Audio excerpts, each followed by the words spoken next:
In the sprawling expanse of Chicago O'Hare International Airport, where dreams take flight and destinies intersect, Mike Collins works miracles with machines others have given up on. As a single father juggling late-night shifts and his daughter's college dreams, he's made peace with life's modest offerings. But fate has other plans. When a sleek private jet breaks down on the rain-slicked tarmac, Mike answers the call that will change everything.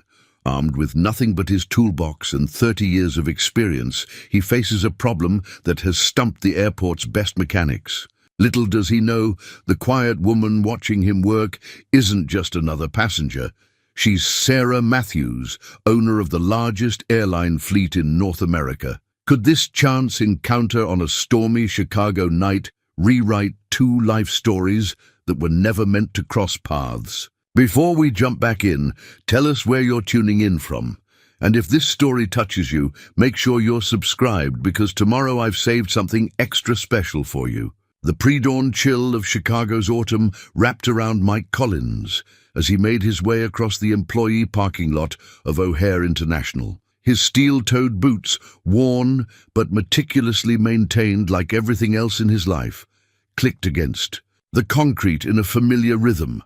23 years of morning shifts had taught him every crack in this path, every security guard's name, every subtle change in the airport's morning breath. At his locker, Mike's calloused fingers traced the edges of the photo tucked into the metal door.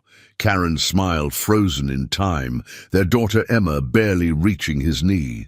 The picture was creased at the corners now, edges softened by years of gentle touches. Karen would have been proud of Emma, now 17 and dreaming of medical school. The acceptance letter from Northwestern had arrived yesterday. A bittersweet victory that kept Mike awake most of the night. "Morning, Collins," Jerry's voice echoed through the maintenance bay. The younger mechanic was already knee-deep in paperwork, coffee cup perpetually glued to his hand. "Got that 747 from United waiting on Bay 4. Something about the landing gear sensors acting up again." Mike nodded, already reaching for his toolbox. "Those new digital systems," he said, shaking his head. "Sometimes the old ways are better." His own toolbox was a testament to that philosophy, handed down from his father, each tool cleaned daily, handles worn smooth by 3 generations of working hands. The morning unfolded like countless others before it. Mike moved from aircraft to aircraft, his expertise sought after by pilots and fellow mechanics alike. He didn't mind being the go-to guy. It meant job security, and every extra hour meant another $1 toward Emma's tuition. The acceptance letter's numbers kept flashing in his mind, $56,000 per year. His savings would cover maybe 1 semester, and even with scholarships. "Dad!" Emma's voice cut through his thoughts. She stood in the maintenance bay doorway, backpack slung over one shoulder, holding up a paper bag. "You forgot your lunch again." Mike wiped his hands on his coveralls, a smile breaking through his worried expression. Emma looked more like Karen every day, same determined chin, same way of tilting her head when she was about to say something important. "You didn't have to drive all the way out here, sweetheart, and let you survive on vending machine crackers again." She handed him the bag, then lowered her voice. "I saw the tuition notice in the mail. We need to talk about it." "Nothing to talk about," Mike said firmly but gently. "We'll figure it out. We always do." Emma's eyes, sharp and knowing like her mother's, studied his face. "I could defer a year. Work at Aunt Sarah's restaurant, not happening." Mike's tone left no room for argument. "Your mother and I always said education comes first. I've got some savings, and there's still time to apply for more scholarships." A call came over the radio, another mechanical issue needing his attention. Emma recognized the look on her father's face, the one that meant their conversation would have to wait. She hugged him quickly, the scent of motor oil and metal familiar and comforting. "Love you, Dad. Don't work too late." Mike watched her go, pride and worry wrestling in his chest. His daughter was brilliant, determined, everything he and Karen had hoped she'd be. The photo in his locker seemed to weigh heavier now, Karen's frozen smile both encouraging and challenging him to find a way. He turned back to his work, hands steady despite his churning thoughts. The day stretched ahead, full of machines he could fix, problems he could solve. If only life's bigger challenges could be handled with a wrench and 30 years of experience. But for now, he had aircrafts waiting, and tomorrow would bring what it would bring. Jerry appeared at his elbow, another work order in hand. "You okay, Mike? You've been staring at that engine for 5 minutes. "Never better," Mike replied, reaching for his tools. "Just thinking about how sometimes the biggest repairs aren't the ones you can see right in front of you." The younger mechanic nodded, though Mike knew he didn't fully understand. That was okay. Some lessons could only come with time, with watching your child grow up, with facing the gap between dreams and reality. Mike had learned them all, one shift at a time, one repair at a time, one day at a time. The airport hummed around him, a constant reminder of possibilities taking flight.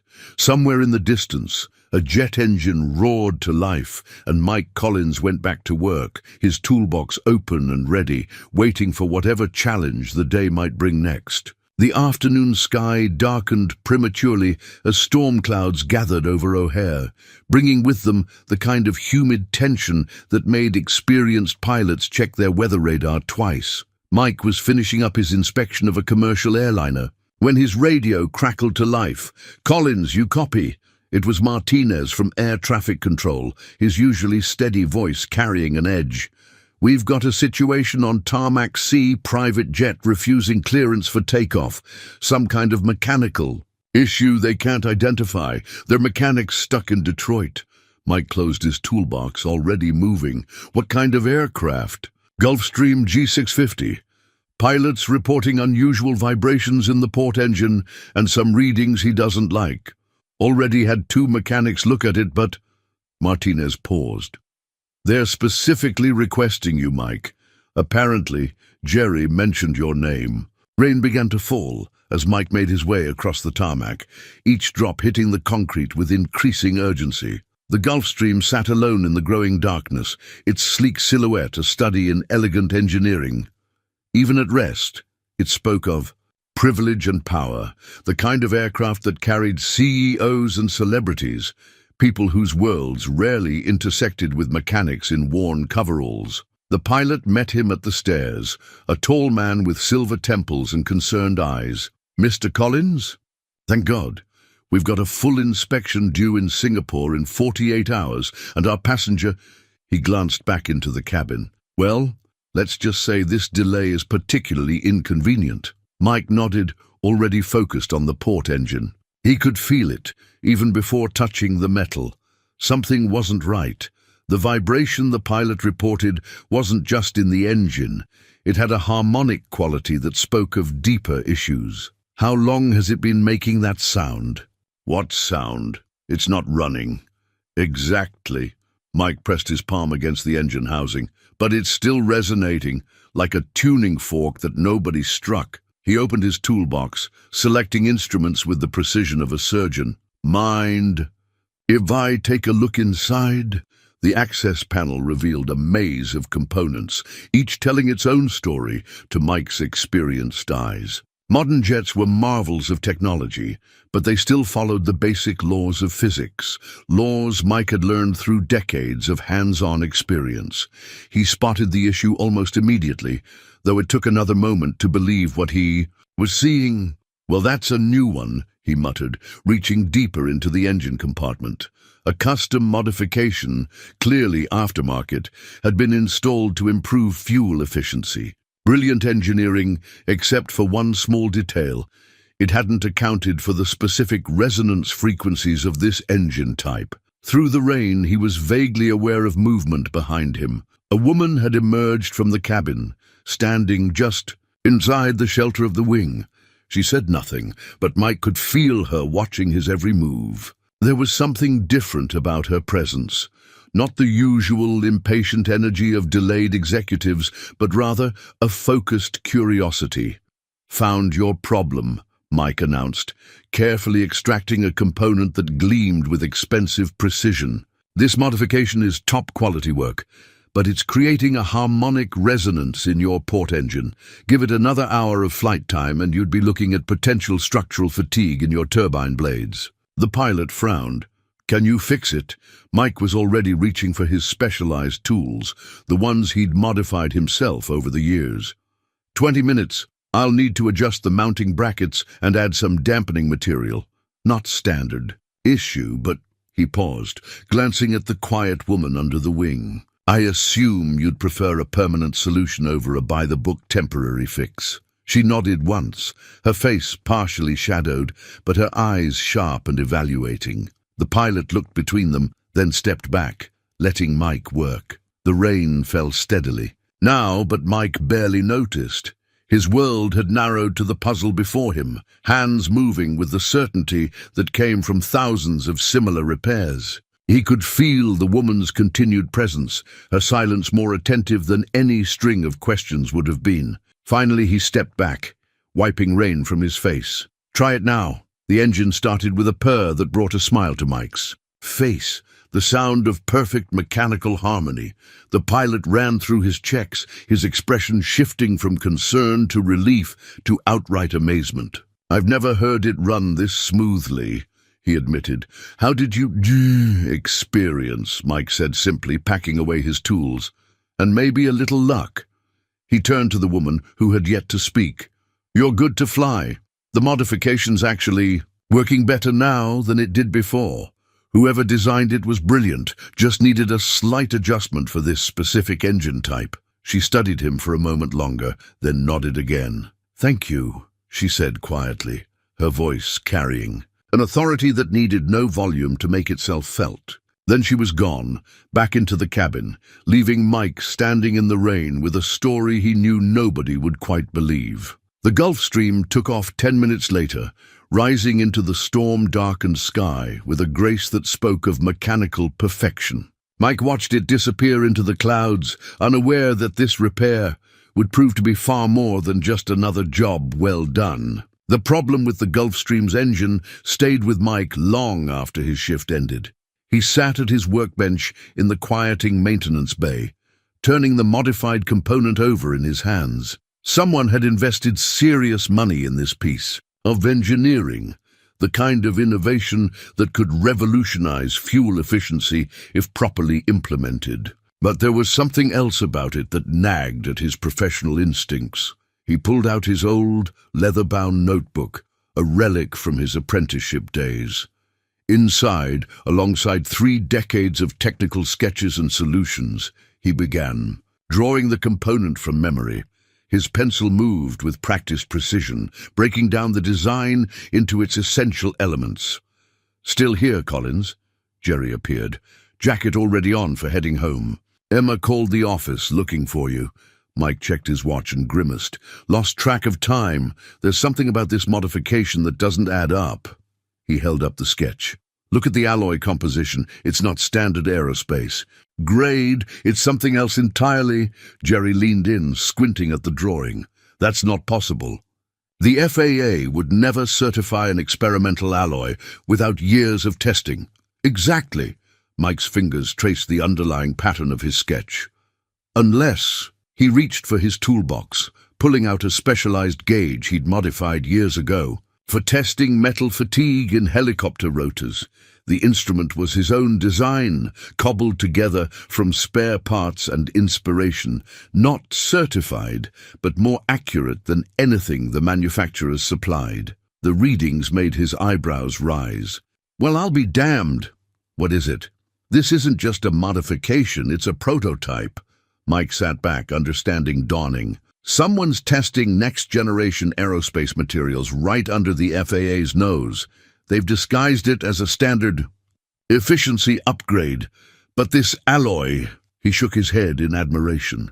"It's at least 5 years ahead of anything currently in use." The quiet woman's attentive presence during the repair made more sense now. This wasn't just another private jet repair. He'd stumbled into something much bigger. Mike pulled out his specialized tools, the ones he'd created over the years to solve problems the manual said couldn't be fixed. Each one represented a lesson, Learned, a challenge overcome.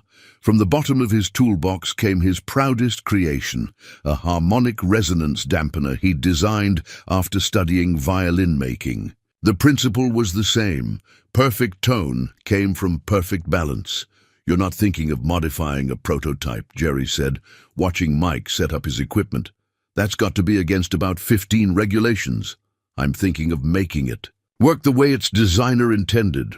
Mike's hands moved with deliberate precision, measuring frequencies and stress points.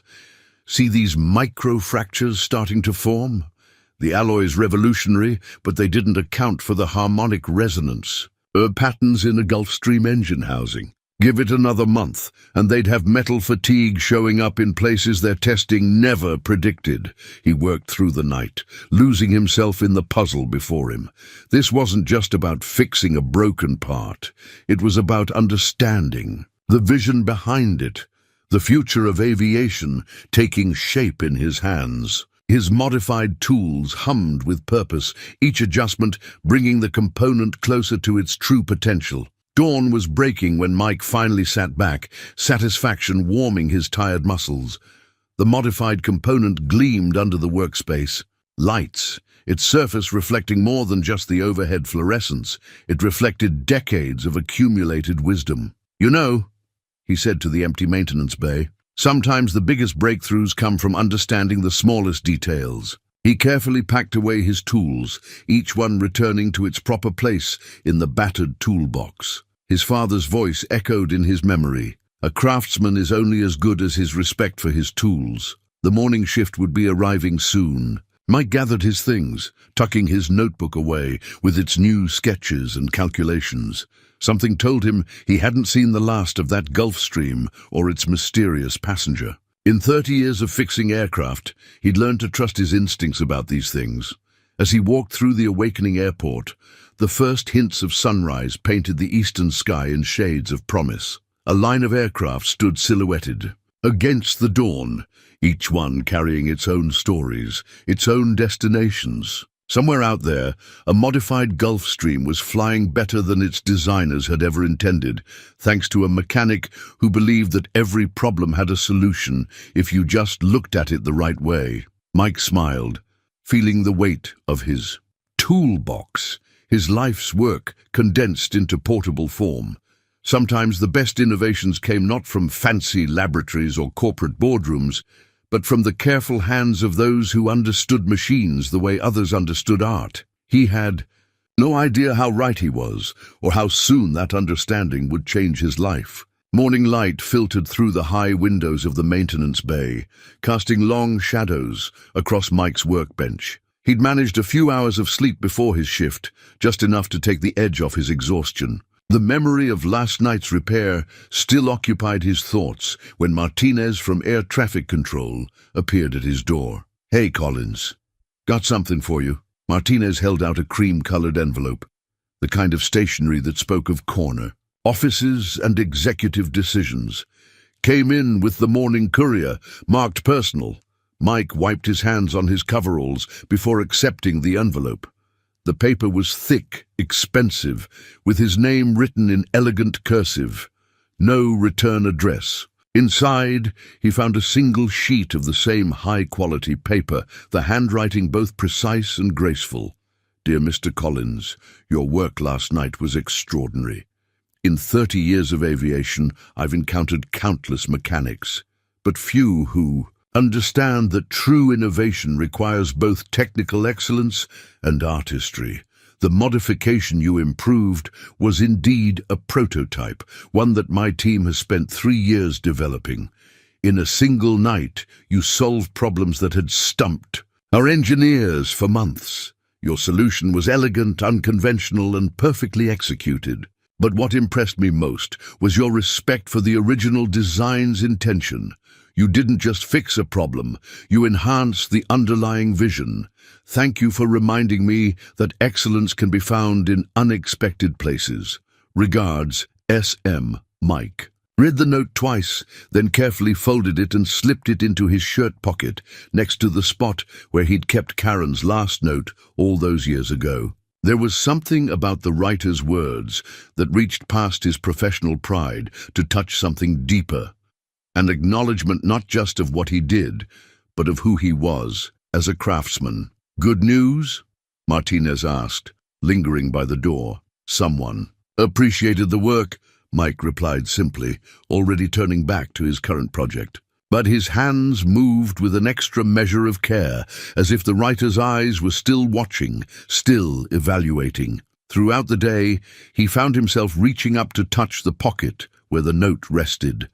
Its presence reminded him of something. Karen used to say, "Recognition isn't about ego, it's about someone seeing the truth of who you are." The afternoon brought a steady stream of routine repairs, but Mike approached each one with renewed purpose. Every aircraft that passed through his bay received the same attention to detail he'd given the Gulf Stream, every solution considered from multiple angles before being implemented.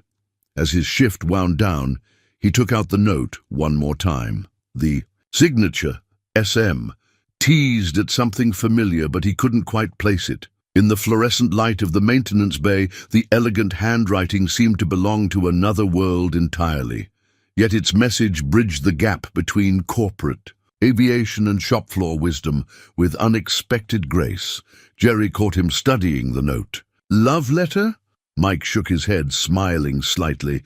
"Just someone who understands that fixing things isn't always about following the manual." He tucked the note away again, its weight light against his chest, but somehow significant. "Sometimes it's about seeing the poetry in the machinery." The day's last light was fading as Mike gathered his tools, each one returning to its appointed place in his father's toolbox. Tomorrow would bring new challenges, new problems to solve, but tonight he carried with him the rare satisfaction of being truly seen and understood, not just as a mechanic, but as someone who found art in the precise dance of metal and motion. Outside, a Gulfstream climbed into the evening sky, its engines singing a perfect harmony. Mike watched it disappear into the clouds, wondering if somewhere out there an elegant hand was perhaps writing another note, making another plan. Something told him this wasn't the end of the story, just the quiet moment before the next chapter began. The morning paper lay folded on Mike's kitchen table, unopened next to his cooling coffee.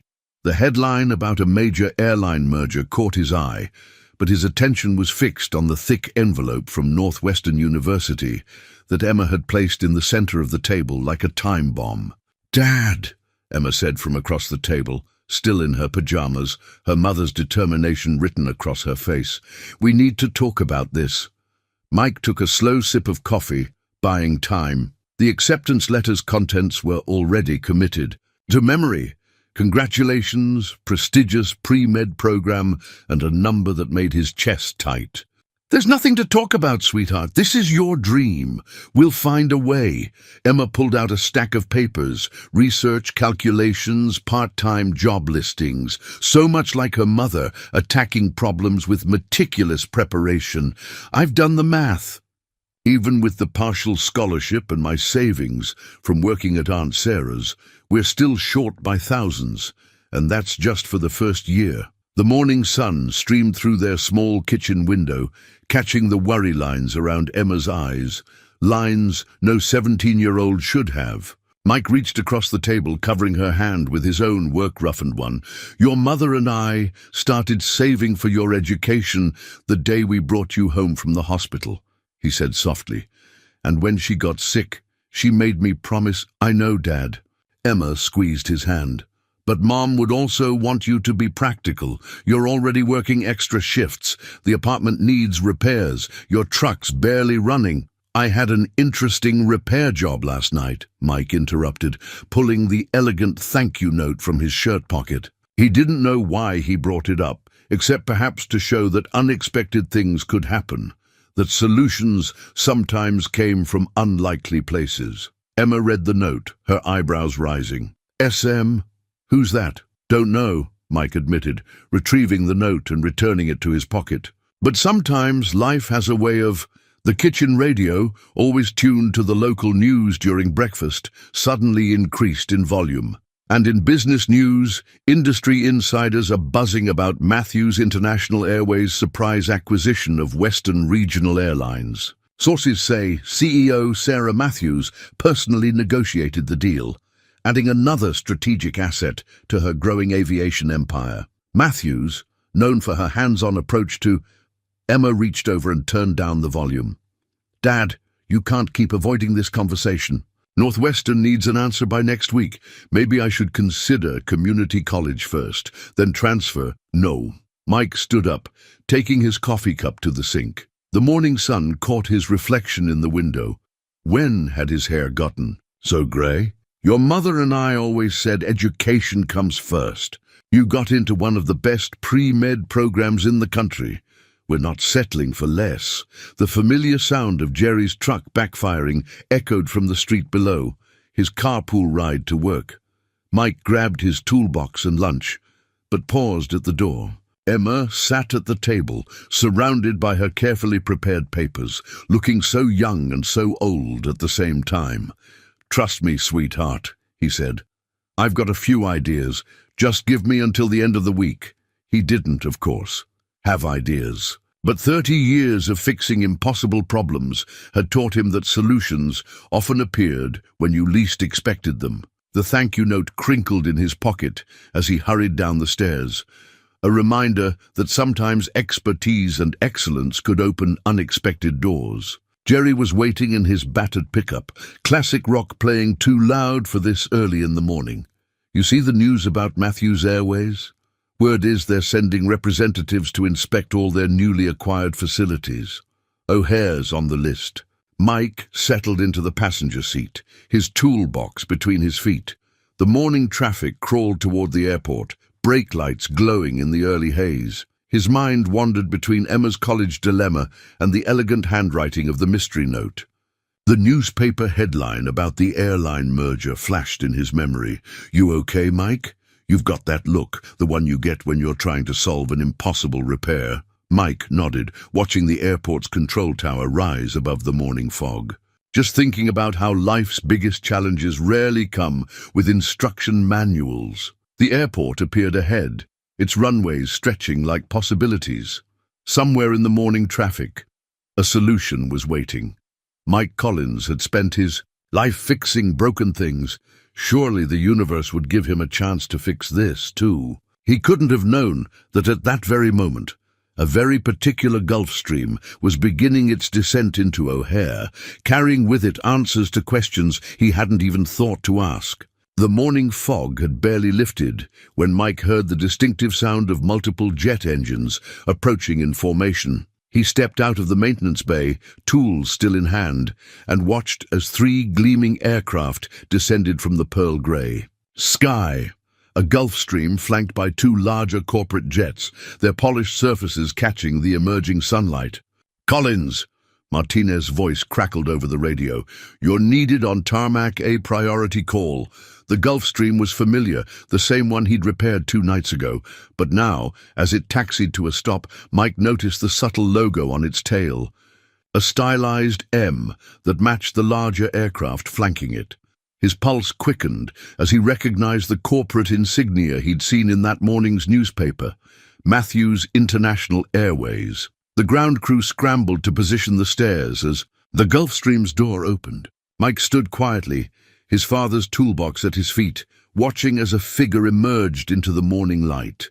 The woman from the other night stepped out, but now there was nothing quiet or unassuming about her presence.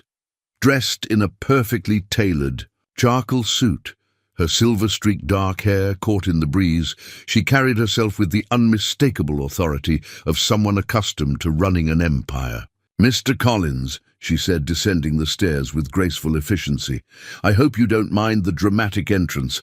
I find it saves time to make my intentions clear from the start." She extended her hand. "Sarah Matthews, though you might know me better as SM." Mike shook her hand, noting the calluses that spoke of more than just boardroom battles. "The thank you note writer." A smile touched her eyes. "And the owner of what is now the largest independent airline fleet in North America, thanks in part to your work the other night."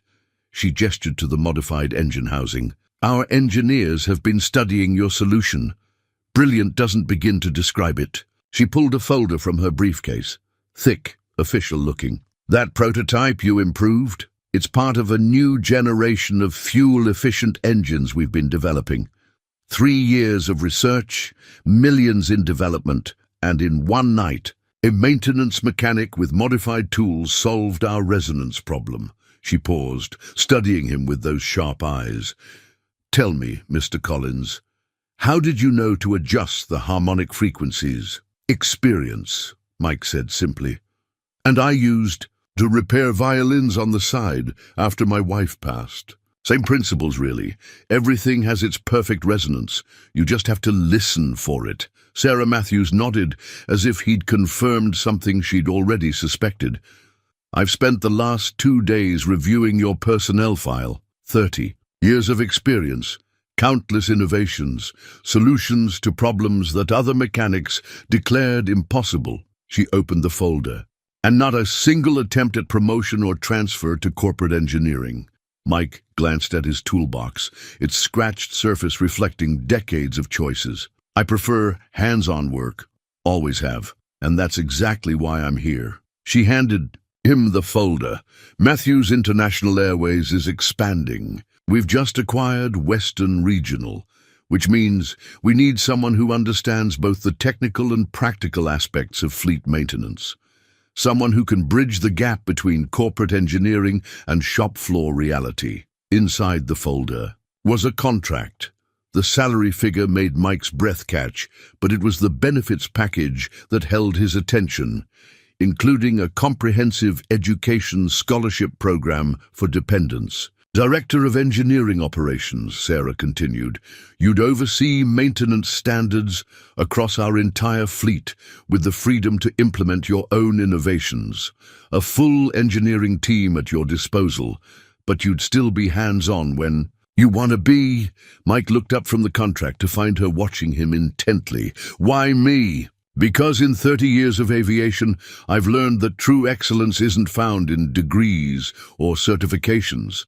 It's found in people who understand that every machine has a soul, every problem has a solution, and sometimes the best innovations come from hands that know the work. She smiled slightly.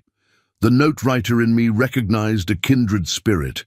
The CEO in me recognized an asset we can't afford to lose to another company. The morning sun had burned away the last of the fog, revealing the full scope of the aircraft. Arrayed on the tarmac, each one bearing that stylized M, each one representing possibilities he'd never imagined for himself or Emma. Take the weekend to think about it, Sarah said, turning back toward her aircraft. Though I suspect you're like me, you've already made your decision, you're just working out the details. She paused at the stairs. Oh, and Mr. Collins, bring your toolbox when you come.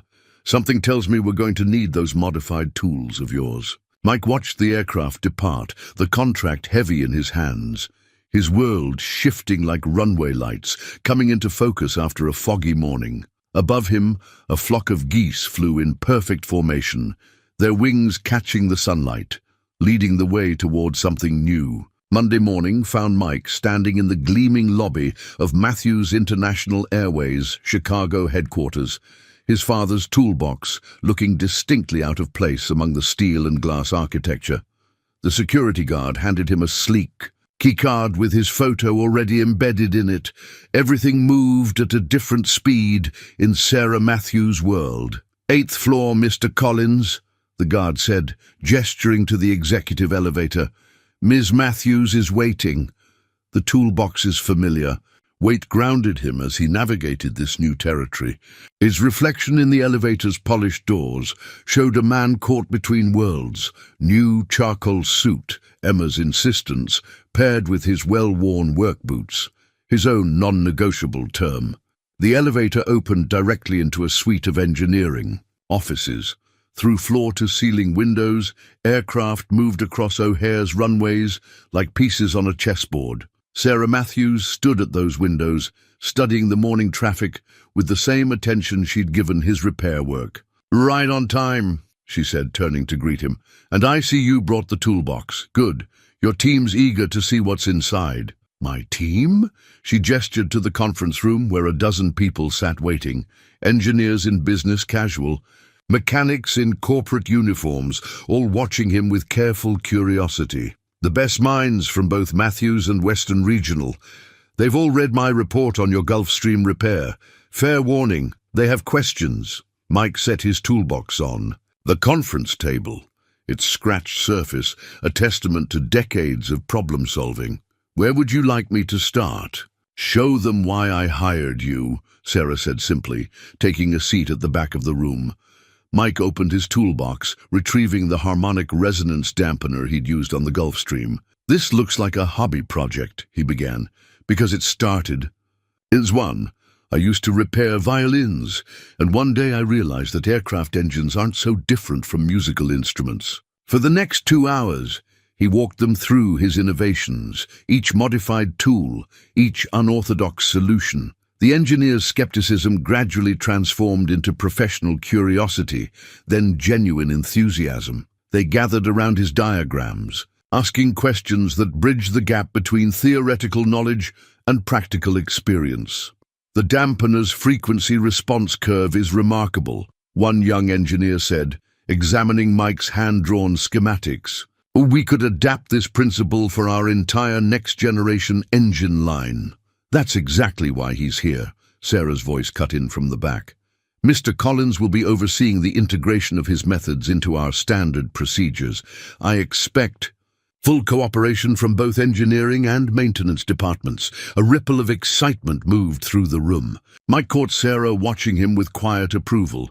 She'd known exactly how this would play out. Later, in his new office, a space that somehow managed to feel both corporate and practical, Sarah stopped by. Productive first morning?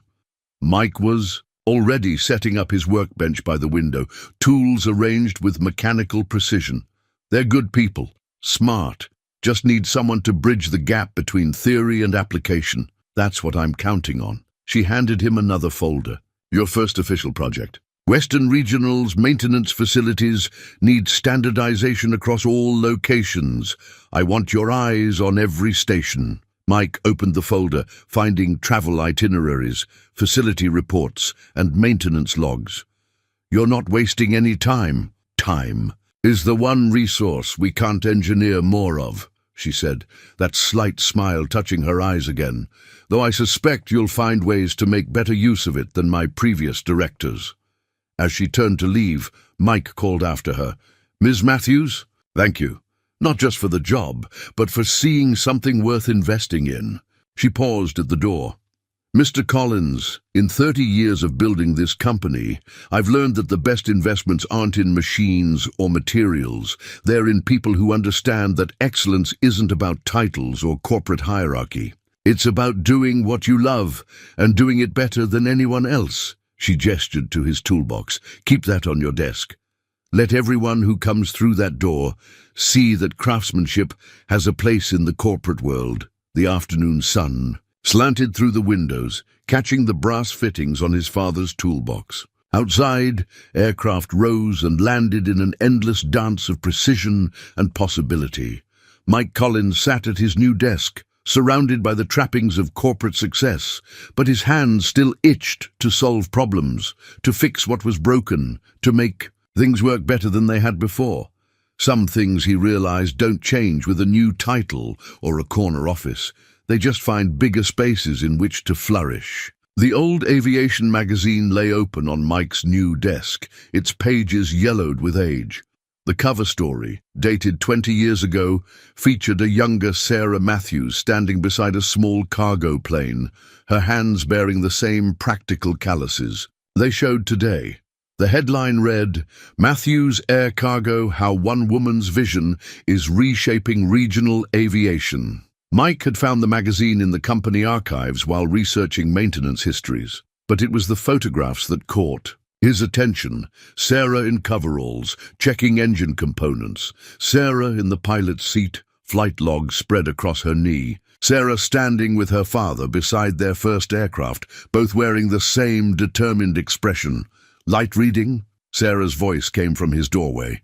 She crossed to his desk, picking up the magazine with an expression caught between amusement. And nostalgia. I haven't seen this in years. You were a mechanic, Mike said. It wasn't a question. And a pilot, and a cargo handler when we were short-staffed. She sat in the chair across from his desk, the magazine open in her lap. My father believed in understanding every aspect of the business from the ground up. Quite literally, in our case. Mike nodded toward the photograph of her and her father.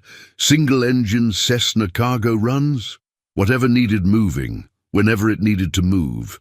Whether that bigger airlines wouldn't fly in, runways they wouldn't land on. Her fingers traced the edge of the photograph. Dad used to say that anybody could run a business from a corner office, but real leadership happens in the trenches. What happened to the cargo operation? Sarah's eyes remained on the magazine, but her focus seemed distant. Dad died in '95. Heart attack on the runway after a difficult landing in bad weather. I was in the right seat. She looked up, meeting Mike's gaze. The bank gave me 30 days to either sell or show a viable expansion plan. And you chose expansion. I chose survival. Mortgaged everything, bought 2 more aircraft, and started bidding on bigger contracts. When the regional airlines began struggling in the late '90s, we were positioned to step in. The rest... She gestured to the view of aircraft bearing the Matthews logo. Well, you're looking at it. Mike thought about his own trajectory, the long nights learning his craft, the years of solving problems others couldn't see. But you still keep your pilot's license current. A smile touched her lips. You've been reading my file. Professional curiosity. Professional recognizing professional, she corrected, standing to look out at the runway operations below. That's why you're here, Mr. Collins. In all my acquisitions, all my expansions, I've never lost sight of what my father taught me. Excellence starts in the details, in understanding the soul of what you're building. She turned back to him, her expression thoughtful. The Western Regional Integration Team tells me you've already revolutionized their maintenance protocols. 3 weeks, and you've solved problems they've had for years. Just applying practical experience to theoretical problems. You're being modest. The chief engineer showed me your proposals.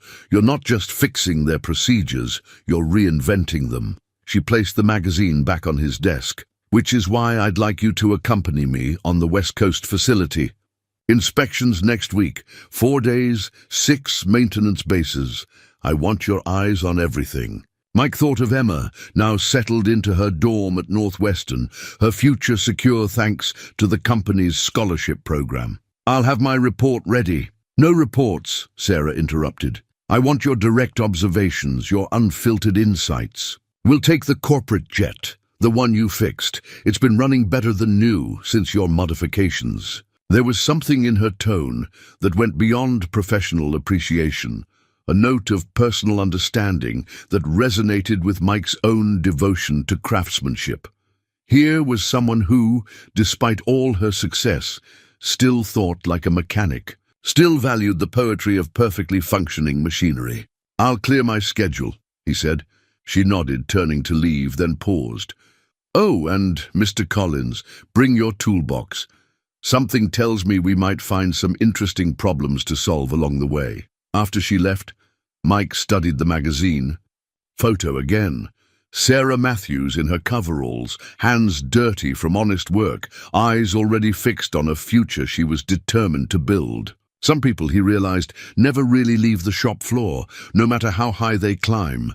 They just find bigger workshops to master. Outside his window, a Matthews aircraft lifted into the afternoon sky, its engines singing that perfect harmony he'd helped create. Sometimes the best partnerships, he thought, aren't formed in boardrooms or over contracts, but in the shared understanding of what it means to build something that lasts. The scholarship letter arrived on Northwestern University letterhead, bearing both the Matthews International Airways logo and Emma's name. Mike sat at his kitchen table, the morning sun warming the envelope, as he read its contents for the 3rd time. Full tuition, room and board, books, and a stipend for 4 years of pre-med studies, with a guaranteed extension for medical school if she maintained her grades. His coffee had grown cold, forgotten as he struggled with emotions he hadn't expected. Gratitude wrestling with pride, relief tangled with an instinctive resistance to accepting help. The amount far exceeded the standard corporate scholarship. This was something else entirely. "Dad?" Emma stood in the doorway, still in her weekend pajamas, her eyes fixed on the letter in his hands. "Is that—" "Sit down, sweetheart." He pushed the envelope across the table. "Ms. Matthews dropped this off personally last night." Emma's hands trembled slightly as she read, her expression shifting from hope to disbelief to joy. "But this is— Dad, this is everything. 4 years guaranteed with medical school." She looked up, tears brightening her eyes. "How?" "Ms. Matthews believes in investing in potential," Mike said, remembering Sarah's words from their conversation. The previous evening, she had appeared at his door unannounced, the envelope in hand, declining his invitation to come in. "Your daughter's academic record is exceptional," Sarah had said, her professional demeanor softened by something more personal. "And her essay about growing up watching her father fix broken things, about learning that every problem has a solution if you just understand it well enough." She had smiled then, a genuine warmth breaking through her usual reserve. "Let's just say it resonated." Now, watching Emma read through the details again, Mike felt the weight of the past months lifting. No more sleepless nights calculating numbers that wouldn't add up. No more quiet guilt about Karen's medical bills eating into their college savings. "Dad?" Emma's voice brought him back to the present. "It says here that summer internships at Matthews' engineering division are included. But I'm pre-med, not engineering." Mike smiled, recognizing Sarah's subtle thoughtfulness. "The letter Ms. Matthews left for you explains it." He nodded to the second envelope, still unopened. Emma opened it carefully, unfolding a handwritten note. "On Sarah's personal stationery, dear Emma, your father has taught me that understanding how things work is the first step to making them work better. Medicine and engineering share this fundamental truth. They're both about solving problems, about fixing what's broken, about making things whole again. The summer internships are optional, but they offer something medical schools value: practical experience in complex problem solving. Your father's approach to mechanical challenges isn't so different from a doctor's approach to medical ones. Both require precision, understanding, and sometimes the courage to try unconventional solutions. Your essay showed me that you've already learned these lessons from him. This scholarship is an investment in where those lessons might take you. Make your father proud. Though I suspect you already do that every day. Warmest regards, Sarah Matthews." Emma read the note twice, then handed it to Mike. The morning sun caught the tears on her cheeks. "She gets it, doesn't she? About you? About how you see things?" Mike felt something shift in his chest as he read Sarah's words. The way she had seen through to the heart of his relationship with Emma. The way she understood that his work had always been about more than just fixing machines.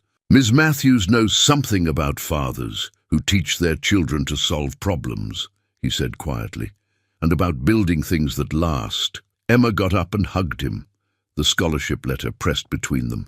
"I love you, Dad, and I promise I'll make this count." "I know you will, sweetheart." He held her close, thinking of Karen, knowing she would have loved this moment. "I know you will."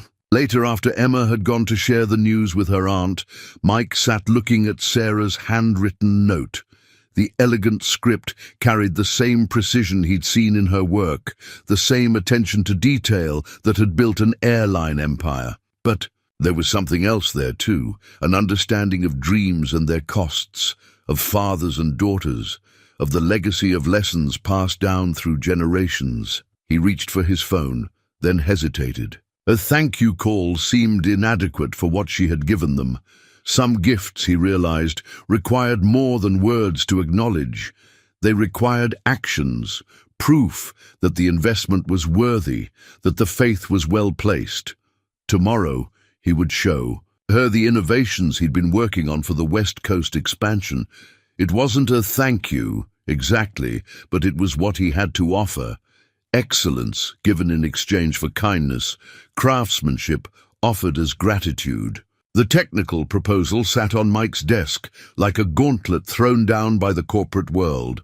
30 pages of specifications for standardizing maintenance procedures across all Matthews International facilities, with his name listed as Project Lead. The engineering team was waiting for his presentation in an hour, and he could feel the weight of expectations pressing in with the morning sun. This wasn't just about fixing planes anymore. This was about reshaping how an entire airline approached maintenance, about bridging the gap between corporate efficiency and shop floor reality. Mike picked up his father's old mechanical pencil, the one he'd used to draft his first repair diagrams, and began marking up the proposal's margins with the practical wisdom of 30 years. A knock at his door made him look up. Robert Chen, Western Regional's former head of engineering, stood in the doorway. His crisp suit and carefully neutral expression couldn't quite hide his skepticism. "Mr. Collins, I hope I'm not interrupting." Chen's tone suggested he didn't particularly care if he was. "I've reviewed your draft proposals for the standardization project." Mike gestured to a chair. "I'm guessing you have concerns." "With all due respect." Chen settled into the chair, pulling out his own copy of the proposal. "These modifications you're suggesting, they completely overhaul systems that have been in place for decades. The cost alone will be offset by the reduction in maintenance downtime within the first year," Mike finished, pulling out his own calculations. He'd spent weeks compiling data, measuring his innovations against real-world conditions. "Your current system requires full engine checks every 500 flight hours. With my modifications, we can safely extend that to 750 hours while actually improving reliability." Chen's expression tightened. "These are theoretical projections?" "No," Mike interrupted quietly, reaching into his desk drawer. He withdrew a battered logbook, its pages dense with handwritten notes and calculations. "These are real numbers. From real repairs, tracked over 20 years, every innovation in that proposal has been tested and proven in the field." He opened the logbook to a particular page. "See this entry from 2015, a modification I developed for reducing harmonic stress. In turbine assemblies, been using it at O'Hare for 8 years without a single failure. Your current system has a failure rate of 2.3% in the same component." Chen leaned forward despite himself, engineering curiosity overcoming corporate resistance. "These results, they're remarkably consistent because they're not theoretical." Mike stood, walking to his workbench where his latest prototype sat partially assembled. "Every innovation in that proposal started right here, solving real problems with real aircraft. The only difference now is scale." A movement at the door caught his attention. Sarah Matthews stood watching, her expression unreadable. How long had she been there? "Mr. Chen," she said, stepping into the office, "I trust you're finding Mr. Collins's work illuminating?" Chen straightened in his chair. "Ms. Matthews, yes, we were just discussing the standardization proposal, the one I specifically brought Mr. Collins in to develop." Her tone was pleasant, but carried an edge of steel. "The one that will bring Western Regional's maintenance standards up to Matthews International specifications?" "Of course," Chen managed. "I was merely expressing some concerns about implementation costs, which Mr. Collins has already addressed, judging by the documentation I see on his desk." Sarah moved to the workbench, picking up one of Mike's modified tools with the familiarity of someone who knew exactly what she was holding. "Do you know why I hired him, Mr. Chen?" Chen glanced between them. "His experience, his vision." Sarah set the tool down carefully. While others were maintaining the status quo, Mr. Collins was innovating, improving, solving problems others couldn't see. "That's what Matthews International needs as we expand." She turned to Mike. "The board meeting starts in 45 minutes. Are you ready to present?" Mike gathered his logbook and the annotated proposal. "Yes, ma'am." "Good." She turned back to Chen. "I expect your full support on this project, Robert. Mr. Collins isn't just updating our maintenance procedures, he's bringing us into the future. After Chen left, Sarah lingered. He's not wrong about the resistance you'll face. Change is never easy, especially in aviation. Mike looked down at his logbook, at decades of problems solved and innovations proven. Maybe it's not about changing things. Maybe it's about helping people see what's possible. Sarah smiled, that rare, warm expression that transformed her entire face. That's exactly why you're here. She moved to leave, then paused. Oh, and Mike, when you present to the board, show them your hands. He looked at her questioningly. Those calluses tell a story that all their MBAs and spreadsheets can't argue with. They're the proof that theory and practice can work together. She gestured to his workbench. Bring one of your modified tools too. Let them see that innovation doesn't always wear a suit and tie. After she left, Mike stood at his window, watching aircraft taxi across the morning tarmac. Each one represented lives and livelihoods, safety and reliability, progress and tradition. In his hands, he held the proposal that would help bridge those worlds. He picked up his father's pencil and made one final note in the margin. Sometimes the best way forward is to remember where you came from. The small coffee shop tucked away in Terminal 3 was nearly empty at this hour, caught in that quiet lull between the morning rush and afternoon flights. Mike sat at a corner table, his hands wrapped around a ceramic mug that had seen better days.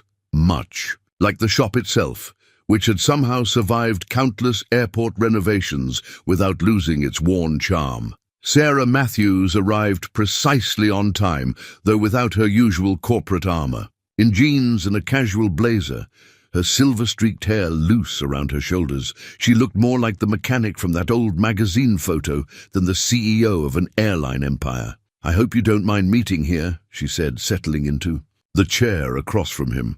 "Sometimes I need to escape the executive suite, get back to where the real work happens." The elderly barista brought over Sarah's coffee without being asked, clearly a regular order. The mug matched Mike's. Equally worn, equally authentic. "Your board approved the standardization proposal," Sarah said, taking a sip, "unanimously after your presentation. I particularly enjoyed the moment when you showed them your modified torque wrench and explained how it could save millions in maintenance costs." Mike smiled, remembering the board members' faces as he demonstrated the tool's precision. Experience tends to win over theory when you can prove it works. Speaking of experience, Sarah reached into her bag and pulled out a familiar object, a violin bridge, aged but beautifully crafted. "I found this in our technical archives. Your work, I believe, from when you used to repair instruments." Mike took the bridge carefully, memories flooding back. Must be 15 years ago. One of the baggage handlers was a violinist, couldn't afford proper repairs. I noticed the same principles of stress and harmonics applied to both aircraft and instruments. "That's what fascinated me," Sarah said, watching him examine the piece. "The way you see connections others miss.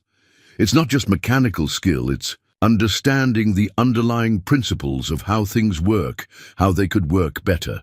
A comfortable silence settled between them as Mike turned the bridge over in his hands. Through the window, aircraft moved across the evening tarmac, their lights blinking like earthbound stars. "I never thanked you properly," Mike said finally. "For Emma's scholarship, it's more than generous. It's an investment," Sarah interrupted gently. "In talent, in potential. Just like hiring you was." She paused, considering her next words. "My father believed that true excellence should be nurtured wherever you find it. The scholarship program was one of the first things I established after taking over the company." "Tell me about him," Mike said, recognizing the same tone he used. When speaking of Karen, Sarah's fingers traced the rim of her coffee mug. "He was a lot like you, actually. Believed in solving problems hands-on, in understanding the soul of what you're working with. Started with one cargo plane and a dream of building something that would last." She smiled softly. "He used to say that machines don't care about your degrees or your title. They only care about whether you understand them." "Sounds like a wise man." He would have liked you. Sarah met his eyes. Would have appreciated the way you blend innovation with respect for craft. That's rare these days. The evening light softened the coffee shop's worn edges, lending everything a gentle glow. Outside, a Matthews aircraft took off, its engines humming with the perfect harmony Mike had helped create. Karen, my late wife, she used to say something similar, Mike found himself saying, about how understanding comes from patience, from taking the time to really see how things work. She was a teacher, but she approached it like I approach. Mechanics, figuring out the underlying patterns, finding ways to make things work better. Sarah nodded, understanding in her eyes. We carry them with us, don't we? In how we see the world, in how we solve problems, in how we build things that last, Mike added quietly. Their coffee had grown cold, forgotten in the depth of conversation. The elderly barista smiled knowingly as she refilled their mugs, adding to the collection of rings on the worn wooden table, circles of time shared between two people who understood the value of craftsmanship, of building something meaningful. As the evening settled around them, their conversation drifted from technical challenges to personal histories, from professional goals to quiet dreams. The boundary between CEO and director, between corporate hierarchy and human connection, softened like the fading daylight. Sometimes, Mike realized, the most important connections aren't forged in boardrooms or maintenance bays, but in quiet. Moments when two people recognize in each other a shared understanding of what matters most. The emergency alarm shattered the pre-dawn quiet of Matthews International's operations center. Mike arrived to find organized chaos. Technicians hunched over monitors, controllers speaking in clipped tones, and Sarah Matthews already there, her usual composure tensed with concern. 13 aircraft grounded across 3 time zones, she said without preamble, all reporting the same critical engine sensor malfunction. The FAA's giving us 12 hours to identify and fix the problem, or they ground our entire fleet. The emergency protocol manual lay open on the central desk, its procedures suddenly inadequate for the scale of this crisis. Mike studied the incoming data streams, his mind already shifting into the focused state that complex problems demanded. "Show me the maintenance logs for the affected aircraft," he said, pulling out his notebook, "and get me a direct line to our teams on the ground." The pattern emerged slowly as reports flowed in from Seattle, Chicago, and Boston. Each grounded aircraft had recently undergone routine maintenance, each following the new standardized procedures he'd implemented. The correlation was impossible to ignore. "It's my fault," Mike said quietly, meeting Sarah's eyes. "The standardization protocols, there must be a flaw in the sensor calibration sequence." The room fell silent. Robert Chen, who had fought against the new procedures, stepped forward with barely concealed satisfaction. "Ms. Matthews, if we immediately revert to our previous protocols, no." Mike's voice carried the certainty of decades of problem-solving. Reverting now would only compound the problem. The sensors are reading false positives because they're actually working better than before. They're detecting a harmonic frequency that the old system missed entirely. He moved to the central display, fingers flying across the keyboard as he pulled up his original designs. "Look here. The new calibration sequence is picking up a subtle resonance pattern. It's not a malfunction. It's an early warning system we didn't know we had." Sarah stepped closer, studying the data.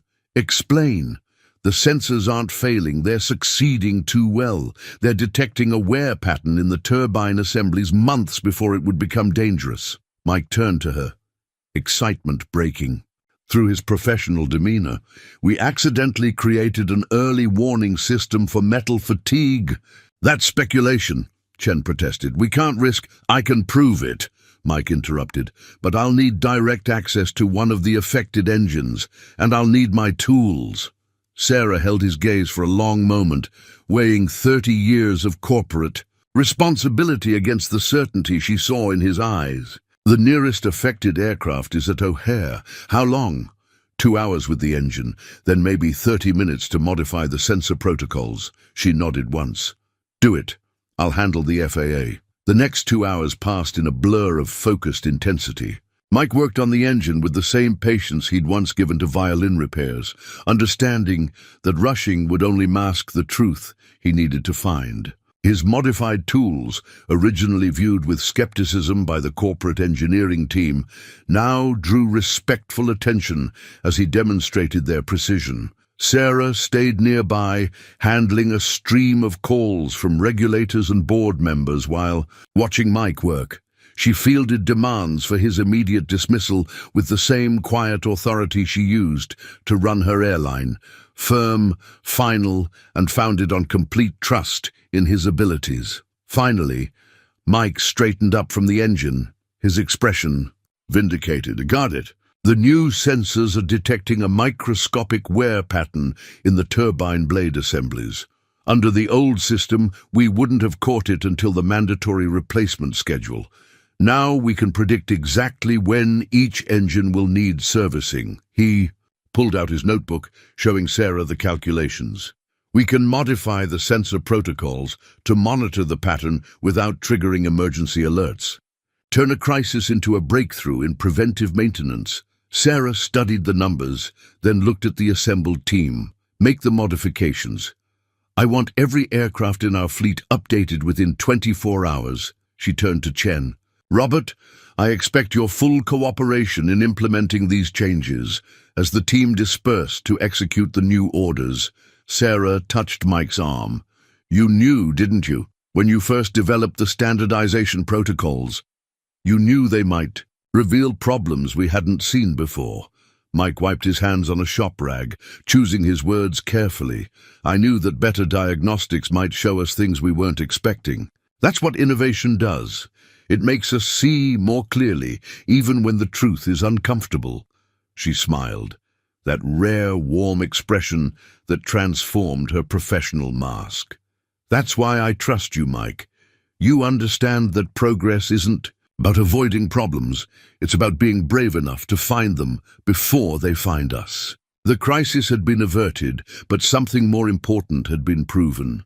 In the face of potential disaster, trust had been tested and vindicated. Innovation had been challenged and validated. And in the quiet aftermath, as the first rays of dawn painted the aircraft on the tarmac in shades of possibility, two people who understood the value of seeing things clearly found their professional partnership deepening into something more profound. The aroma of Karen's lasagna recipe filled Mike's small apartment kitchen.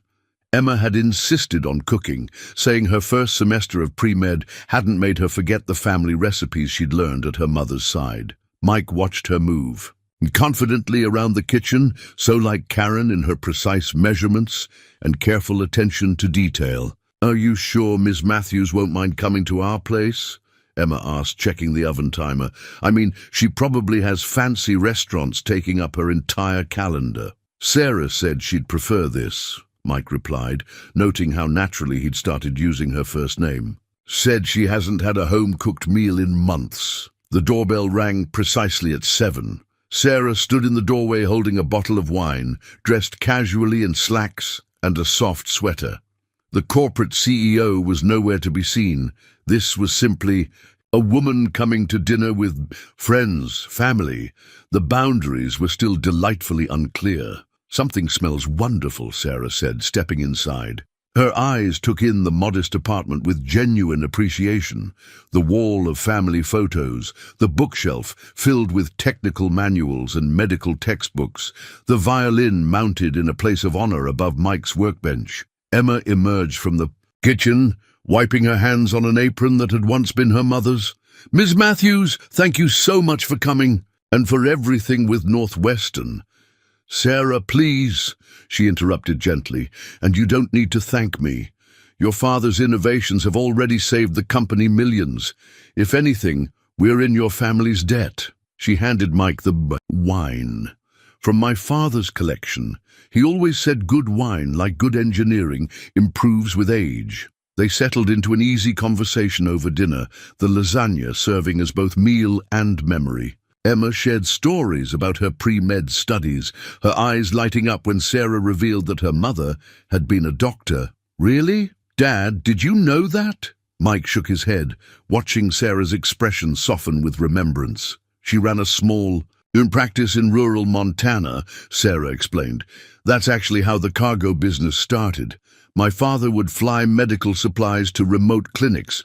Sometimes I'd ride along, watching her work miracles with limited resources." She smiled at Emma. "She used to say that medicine, like aviation, is about understanding systems and solving problems. That's exactly what Dad always says about mechanical engineering." Emma turned to Mike. "Remember when I was little, and you taught me to diagnose engine problems by listening to them? You said it was just like using a stethoscope. Your father's good at seeing connections others miss," Sarah said, her eyes meeting Mike's briefly. "It's what makes him exceptional at what he does." A comfortable silence settled over the table, filled with the warmth of shared understanding. Emma got up to serve dessert, Karen's apple pie, another inherited recipe, and Sarah moved to help her, the two falling into an easy rhythm in the small kitchen. Mike watched them through the doorway, struck by how natural it felt. The photo on the wall caught his eye. Karen holding newborn Emma, her smile radiant. For the first time in years, the sight brought more warmth than pain. "Mum would have liked her," Emma said quietly, returning to the table while Sarah took a call in the kitchen. "Sarah, I mean. She gets it, about family, about building things that last." Mike nodded, hearing Sarah's quiet laughter drift in from the kitchen. "Your mother always said the best people are the ones who understand what really matters." Later, after Emma had left for her late-night study group, Sarah lingered by the family photo wall. Her fingers traced the edge of a frame holding a picture of Mike teaching young Emma to use a wrench, both of their faces intent with concentration. "Thank you for dinner," she said, "for sharing this with me. It's been a long time since I felt this kind of warmth." Mike stood beside her, looking at the photos, the story of his family told, in moments captured and preserved. "Emma's right, you know. Karen would have liked you." Sarah turned to him, her expression open and vulnerable in a way he'd never seen. "At the office. Because I understand about building things that last. Because you understand that the most important things we build aren't made of metal and machinery." He gestured to the wall of memories. "They're made of moments like this." The evening settled around them like a comfortable blanket. The city, lights twinkling beyond the windows. On the kitchen counter, Emma had left the family photo she'd insisted on taking before leaving. The three of them around the dinner table, laughing at something now forgotten. The beginning of something new, captured in pixel and print, ready to take its place on the wall of memories. The 2 airline tickets lay on Mike's desk, like compass needles pointing toward an unexpected future. First-class passages to Singapore, where Matthews International was opening its new Asia-Pacific engineering headquarters. The accompanying proposal outlined his potential role, Director of International Operations, overseeing the implementation of his maintenance innovations across 3 continents. "It's a 2-year commitment initially," Sarah had explained that morning, standing in his office with an unusual hesitancy in her voice. "The facility needs someone who understands both the technical and human elements of what we're building, someone who can bridge cultures the way you bridge theory and practice." Now, hours later, Mike sat alone with the decision weighing on him. The Singapore operation would be revolutionary, a chance to implement his ideas on a global scale, to reshape how aviation maintenance was approached across the industry. The kind of opportunity that came once in a lifetime. And yet, his fingers traced the edges of the tickets, feeling the texture of possibility. Emma was flourishing at Northwestern, her pre-med studies already drawing attention from research programs. She had her own life now, her own path to follow. But still, the soft knock at his door wasn't Sarah's usual confident rap. Emma stood, There, still in her university sweatshirt, looking somehow both younger and older than her years. "Dad, your assistant called me about the Singapore offer." Mike gestured to the chair across from his desk. "I was going to tell you over dinner tonight. It's just preliminary. It's an amazing opportunity." Emma interrupted, settling into the chair. "And you're hesitating because of me, aren't you?" He looked at his daughter, Karen's determination shining in her eyes, but something of his own quiet thoughtfulness there too. "It's not just that, it's—" He gestured to the office, the view of O'Hare's runways beyond. "We built a life here, your mother and I, and then you and I after she was gone. Everything we are is rooted in this place." Emma reached across the desk, picking up one of the tickets. "Mom always said that roots aren't about staying in one place. They're about knowing where you come from so you can grow in new directions." She smiled softly. "I learned that from watching you, you know. How you took what Grandpa taught you about tools and machines and built something new with it." "When did you get so wise?" Mike asked, hearing Karen's words in his daughter's voice. "I had good teachers." Emma's expression turned thoughtful. "Does Sarah know you're struggling with this decision?" Mike shook his head. "She presented the opportunity this morning, said to take a few days to think about it. But it's not just a professional opportunity, is it?" Emma's perception, sharp as a surgeon's blade, cut to the heart of the matter. "I've seen how you look at her, Dad, how she looks at you, the way you both understand things that most people miss." Mike sat back, studying his daughter's face. "When did you become so observant about relationships?" "Maybe around the same time. You started calling her Sarah instead of Miss Matthews." Emma's smile was gentle. "And maybe around the same time, she started looking at our family photos with that mix of sadness and hope in her eyes." The evening sun slanted through the office windows, catching the tickets in a golden glow. On Mike's workbench, his latest innovation sat half-assembled. A new diagnostic tool that could revolutionize how engines were maintained across cultural and technological boundaries. "Singapore's only 14 hours away by direct flight," Emma continued, "and with these innovations you're developing, you'll probably cut that time in half within a year." She stood, moving to the window. "Besides, think how impressive it'll be when I tell my med school interviews that my dad's revolutionizing aviation maintenance across Asia." Mike joined her at the window, watching aircraft take off into the sunset. Each one carried stories, dreams, possibilities. "Your mother would be proud of you, you know.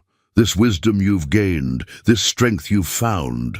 She'd be proud of you too, Dad, for being brave enough to consider new horizons." Emma turned to face him.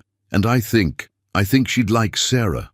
The way she understands about building things that last, about finding beauty in precision and purpose." Mike looked at his daughter, seeing the young woman she'd become. "When did you start taking care of me instead of the other way around?" "Around the same time, you taught me that the best maintenance isn't about fixing what's broken, it's about recognizing potential and helping it grow." She hugged him fiercely. "Take the job, Dad. Build something amazing. Just promise you'll save me a seat on one of those fancy Matthews international flights when I come to visit." Later, after Emma had left for her evening lab, Mike picked up the tickets again. In their crisp, official surfaces, he saw more than just a career opportunity. He saw a chance to prove that some innovations weren't measured in mechanical precision or engineering specifications, but in the courage to let new possibilities take flight. The Singapore sunrise painted the ultra-modern Matthews International facility in shades of promise. Mike stood in his new office, unpacking his father's toolbox, its weathered surface a stark contrast to the sleek architecture surrounding it. He placed it carefully on the workbench he'd insisted on having installed, right next to the latest diagnostic equipment money could buy. The symbolism wasn't lost on him. Old wisdom meeting new horizons, practical experience joining theoretical innovation. Just like the man himself, standing here halfway around the world from where his journey began. "Making yourself at home?" Sarah's voice carried a warm familiarity that hadn't been diminished by their new professional dynamic. She entered carrying 2 cups of coffee in familiar ceramic mugs, replicas of the ones from their favorite O'Hare coffee shop. "Brought these from Chicago," she said, setting them down.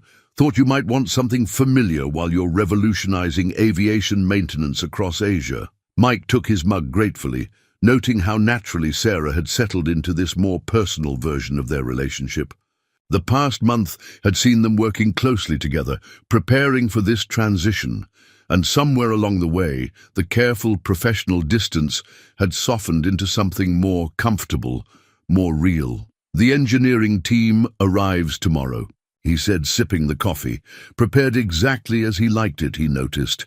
But I wanted to get my bearings first, understand the soul of the place before we start changing it." Sarah moved to the workbench, running her fingers along the edge of his father's toolbox. "That's why you're here, you know.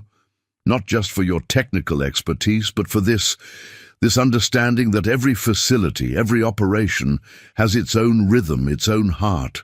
She opened the toolbox carefully, with the respect of someone who understood its significance. Inside, nestled among the well-worn tools, lay a small violin bridge, the one she'd found in the archives months ago. Mike had brought it as a reminder, a connection between his past craft and future innovations. "I had them modify the maintenance bay according to your specifications," Sarah continued. "The local team was skeptical about some of your requirements until I showed them the efficiency numbers from Chicago." Mike smiled, remembering the surprised faces of the Singapore engineers when they'd seen his designs. Sometimes, the best innovation is just finding new ways to apply old wisdom. Speaking of wisdom, Sarah turned to face him, her expression softening. "Emma called this morning. Said to remind you about your weekly video chat and to tell you she aced her organic chemistry midterm." The mention of Emma brought both pride and a slight ache. Karen would have loved seeing her like this, so focused, so sure of her path. "She has that from both her parents," Sarah said quietly. "That ability to see what needs to be done and find the courage to do it." She paused, then added, "Like someone else I know who was brave enough to take on a global challenge." The morning. Light streamed through the floor-to-ceiling windows, illuminating them both in its gentle glow. In that moment, the lines between professional and personal, between past and present, seemed to blur into something new and full of possibility. "I've been thinking," Sarah said, moving to stand beside him at the window, "about what you said. About understanding the soul of a place." She gestured to the sprawling facility below. "This operation, everything we're building here, it's not just about maintenance protocols or efficiency metrics. It's about bringing together different approaches, finding harmony in seemingly opposing philosophies." Mike understood what she wasn't saying directly. Just as he was bridging Eastern and Western maintenance techniques, they were navigating their own careful fusion of professional partnership and personal connection. "Sometimes," he said, "the strongest structures are built from combining elements that shouldn't theoretically work together." Sarah's smile held understanding. "Like violin repair techniques and jet engine maintenance, or corporate CEOs and shop floor mechanics, their laughter mingled naturally, filling the office with warmth." Sarah moved toward the door but paused, turning back. "Dinner tonight. I know a place that reminds me of that little Italian restaurant near O'Hare. The owner's daughter is a violinist. Thought you might appreciate that connection." "I'd like that," Mike said, recognizing this for what it was, another careful step in their evolving relationship. Another bridge being built between their worlds. After she left, Mike returned to unpacking his tools, each one finding its place in this new workshop. Through the window, he watched aircraft take off and land, their paths crossing the Singapore sky like threads weaving a new pattern. His father's toolbox sat open on the workbench, its contents gleaming with decades of use and care, ready to help build something new in this place where tradition met innovation. In his pocket, his phone buzzed with a text from Emma, proud of You dead. Mom would be too. P.S. Tell Sarah I expect pictures of this fancy new facility. Mike smiled, feeling the rightness of where he was, who he was becoming. Sometimes the best maintenance isn't just about fixing what's broken. It's about building something stronger, something that carries forward the best of what was while embracing what could be. 6 months into the Singapore operation, Mike stood in the maintenance bay, watching his innovations take physical form. The facility had become a perfect fusion of Eastern precision and Western pragmatism, with his modified tools and techniques now being adopted across the entire Matthews International network. But it was the small gathering in his office that truly marked how far things had come. Sarah had arranged for Emma to fly in for her spring break, surprising Mike with her arrival that morning. Now his daughter stood examining the facility's schematics with the same focused interest she gave to her medical textbooks, while Sarah explained how they'd adapted Mike's Chicago methods for the Asian market. It's like what Dad always said about understanding systems, Emma observed, tracing the workflow patterns. Whether it's human anatomy or aircraft maintenance, everything connects. That's exactly what convinced the board to implement these changes globally, Sarah said, sharing a warm glance with Mike. Your father's ability to see those connections has transformed how we approach maintenance across 3 continents. The 3 of them moved to the window wall, watching the choreography of aircraft and ground crews below. The sunset painted Singapore's ultra-modern skyline in shades of gold and promise, while in the reflection, Mike could see their 3 figures, standing close, a picture of comfortable familiarity that would have seemed impossible a year ago. "Oh!" Emma suddenly exclaimed, pulling out her phone. "I almost forgot. Look what I found while cleaning out the old apartment." She showed them a photograph, worn at the edges but still clear. Mike in his early days at O'Hare, demonstrating engine repair techniques to a group of young mechanics. "I remember that day," Mike said softly. "Your mother took that picture, said she wanted to capture what it looks like when someone's exactly where they're meant to be." Sarah moved closer, her shoulder brushing his as she studied the photo. "She was right. You have the same expression now when you're teaching the teams here." "Speaking of teams," Emma said, with the careful casualness of someone dropping a practiced hint, "Mom's sister called yesterday. Said she's finally ready to sell the lake house. You know, the one where we used to spend summers." Mike nodded, memories of peaceful weekends and family gatherings washing over him. The lake house had been Karen's favorite place, a retreat where she'd said the world made more sense. "It needs work," Emma continued, "but it's got that amazing workshop space over the boathouse, the one where you used to repair boats and fiddle with engines during rainstorms." Sarah's hand found Mike's, the gesture natural and unplanned. "A workshop overlooking water?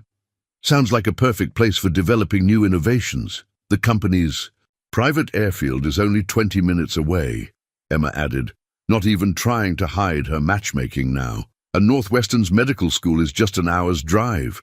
Mike looked between his daughter and Sarah, seeing the conspiracy of care in their shared glances. "You two have already discussed this, haven't you?" "We might have had a few conversations while planning this surprise visit," Sarah admitted, squeezing his hand, "about future possibilities, about creating spaces where different parts of life can come together." Emma moved to hug him, her voice soft but certain. "Mom always said, home isn't just a place.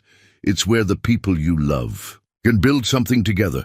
The moment was interrupted by a knock at the door. Sarah's assistant entered with an update about the next day's board presentation, where Mike would showcase the successful integration of his maintenance innovations across the global network. But even as they turned to discuss business, their hands remained linked, the connection as natural as breathing. Later that evening, after Emma had gone to rest off her jet lag, in the corporate apartment Sarah had arranged, they stood together on the office balcony. The night air carried the mingled scents of tropical flowers and aviation fuel, a combination that somehow perfectly represented their shared world. "The lake house does sound perfect," Sarah said quietly. "A place for family gatherings, for quiet."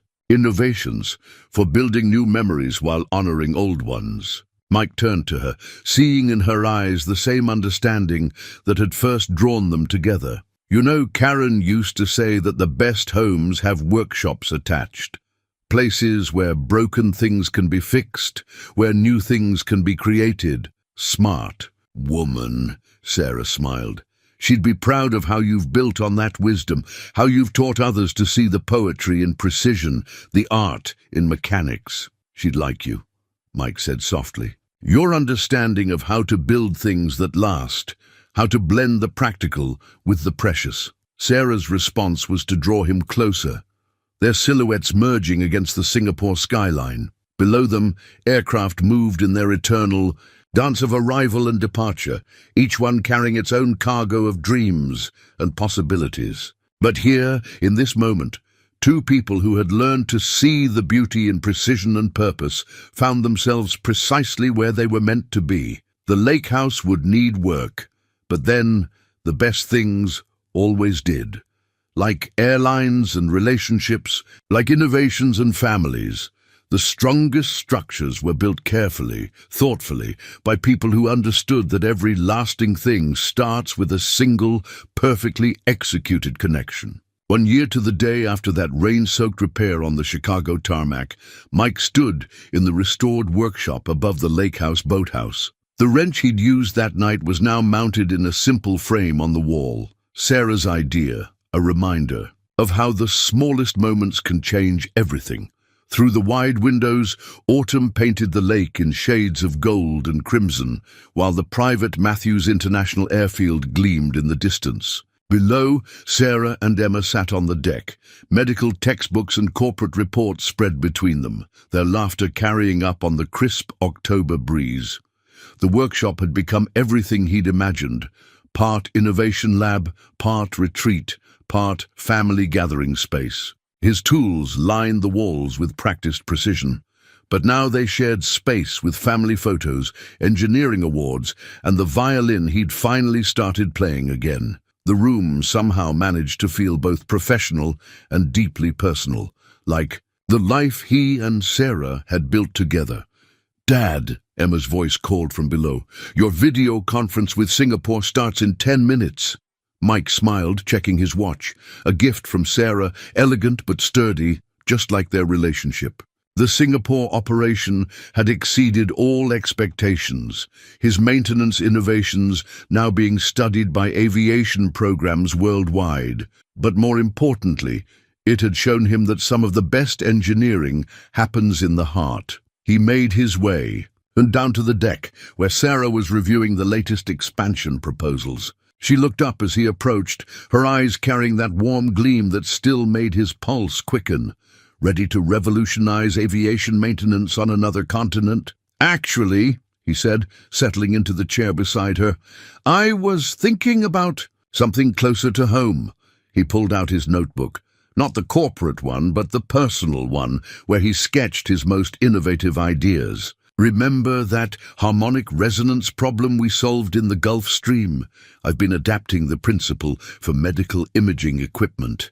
Emma leaned forward, her future doctor's mind already engaging with the possibility, like using mechanical harmonics to improve MRI resolution. "Exactly." Mike opened the notebook to his latest sketches. "Your mother always said that understanding one system helps you understand others. These principles of mechanical resonance could revolutionize how we look inside the human body." Sarah's hand found his, their fingers intertwining with practiced ease. "A perfect blend of your expertise and Emma's future profession.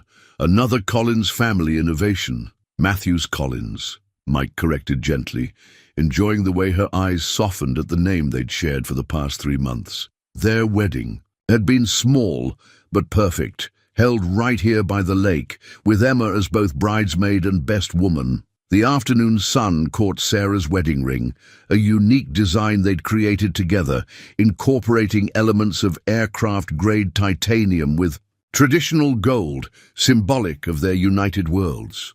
On her desk inside, their wedding photo sat beside the old magazine article about her father's cargo operation, past and present in perfect harmony. Emma gathered her books, heading inside to prepare for her evening study group. She'd insisted on keeping her campus apartment, despite the lake house being so close, saying that every good doctor needs to learn independence. But she was here most weekends, filling the house with the energy of youth while pursuing her own dreams of healing and helping. Hard to believe it's been a year, Sarah mused, watching a Matthews International jet draw its perfect arc across the evening sky. From a broken-down Gulf Stream to all of this. Mike followed her gaze, seeing not just the aircraft, but the journey it represented. Your father would be proud, you know, of how you've built his dream into something even bigger. And Karen would love seeing how you've created this new family while honoring her memory, Sarah replied softly.